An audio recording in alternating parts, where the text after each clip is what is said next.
जय श्री राम। गुरु वशिष्ठ जी समझा रहे हैं भरत जी को। क्या कह रहे?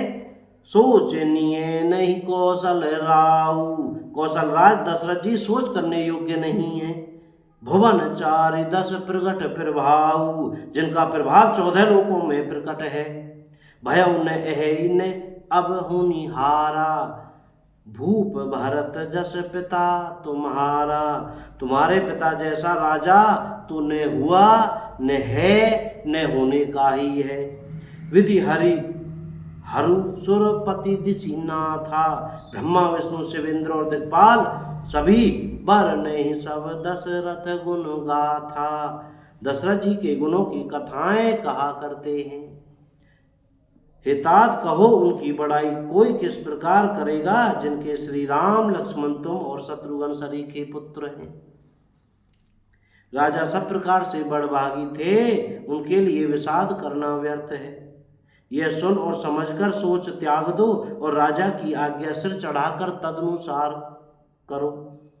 राजा ने राजपद तुमको दिया है, पिता का वचन तुम्हें सत्य करना चाहिए, जिन्होंने वचन के लिए ही श्री रामचंद्र जी को त्याग दिया और राम विरह की अग्नि में अपने शरीर की आहुति दे दी। राजा को वचन प्रिय थे, प्राण प्रिय नहीं थे। निरपय वचन प्रिय नहीं, प्रिय प्राणा, करहु तात पितु वचन प्रवाना। इसलिए हितात पिता के वचनों को प्रमाण सत्य करो। राजा को आज्ञा सिर चढ़ाकर पालन करो। राजा की आज्ञा सिर चढ़ाकर पालन करो, इसमें तुम्हारी सब तरह भलाई है। परशुराम पितु आज्ञा राखी, मारी मातु लोक सब साखी। परशुराम जी ने पिता की आज्ञा राखी और माता को मार डाला। सब लोग इस बात के साक्षी हैं। राजा ययाति के पुत्र ने पिता को अपनी जवानी दे दी। तने जजाति जो बनु दयाऊ, पितु आज्ञा अग अजसुन भयऊ। श्री राम जय राम, जय जय राम। पिता की आज्ञा पालन करने से उन्हें पाप और अपयश नहीं हुआ। अनुचित उचित विचार तजी, जे पाले पितु बैन, ते भाजन सुख सुजस के बसई अमर पति एन। श्री राम जय राम, जय जय राम। जो अनुचित और उचित का विचार छोड़कर पिता के वचनों का पालन करते हैं, वे यहाँ सुख और सुयश के पात्र होकर अंत में इंद्रपुरी स्वर्ग में निवास करते हैं। राजा का वचन अवश्य सत्य करो, शोक त्याग दो और प्रजा का पालन करो।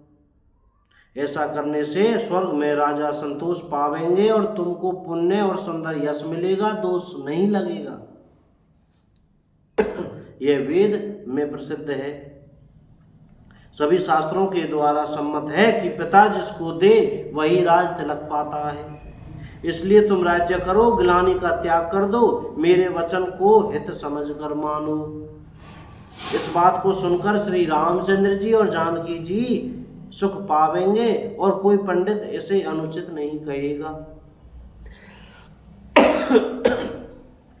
कौशल्या जी आदि तुम्हारी सब माताएं भी प्रजा के सुख से सुखी होंगी। जो तुम्हारे और श्री रामचंद्र जी के श्रेष्ठ संबंध को जान लेगा, वह सभी प्रकार से तुमसे भला मानेगा।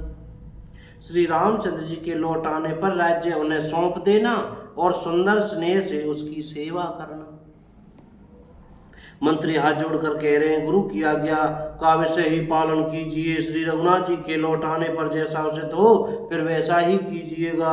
कौशल्या जी भी धीरज धरकर कह रही हैं, हे पुत्र, गुरु जी की आज्ञा पथ्य रूप है, उसका आदर करना चाहिए और हित मानकर उसका पालन करना चाहिए।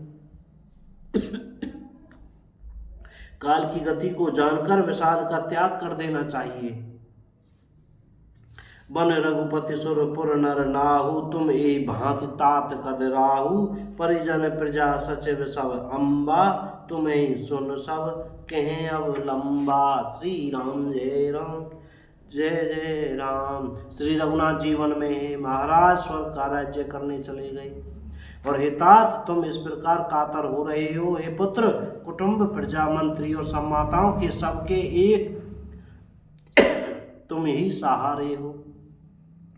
बोल श्री हनुमान जी महाराज की जय हो। चमेली वन धाम की जय हो। सियावर रामचंद्र की जय हो। अयोध्या धाम की जय हो। वृंदावन धाम की जय हो। जय सिया राम। आज की कथा यहीं विराम करते हैं। पढ़ने में, बोलने में, सुनने में, कहने में कोई गलती हो गई हो तो भैया क्षमा करते रहिएगा। और मुख में श्री सीताराम सीताराम, राधे श्याम बोलते रहिएगा। सीताराम।